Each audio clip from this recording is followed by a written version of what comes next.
30 ఏళ్ల ఎదురుచూపులకు ముగింపు. బండి ఆత్మకూరులో అభివృద్ధి బాట. బండి ఆత్మకూరులో డ్రైనేజీ మరియు సీసీ రోడ్ల నిర్మాణం. నంద్యాల జిల్లా బండి ఆత్మకూరు గ్రామంలో గత 3 దశాబ్దాలుగా ప్రజలు ఎదురు చూస్తున్న సమస్యకు ఎట్టకేలకు వెలుగు కనిపించింది. రోజువారీ రాకపోకలు, అత్యవసర పరిస్థితులు, విద్యార్థులు, వృద్ధులు ఎదుర్కొంటున్న ఇబ్బందులు అన్నీ కలిసొచ్చిన ఈ మార్గం సమస్య గ్రామస్తులకు నిత్య ఆవేదనగా మారింది. ఎన్నిసార్లు వినతులు, ఎన్నో ఏళ్ల ఎదురుచూపులు చివరకు ఇప్పుడు పరిష్కారం దిశగా అడుగులు పడ్డాయి.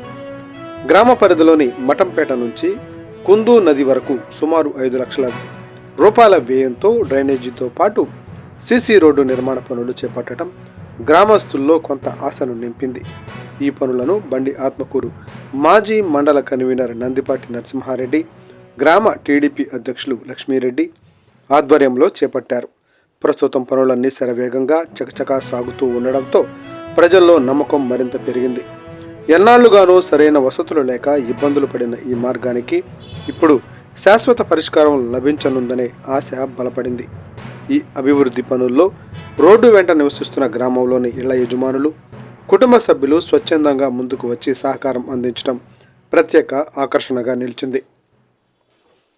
మన ఊరు మన అభివృద్ధి అనే భావంతో అందరూ ఒకటై పనిచేయడం అభినందనీయమని గ్రామస్తులు అంటున్నారు.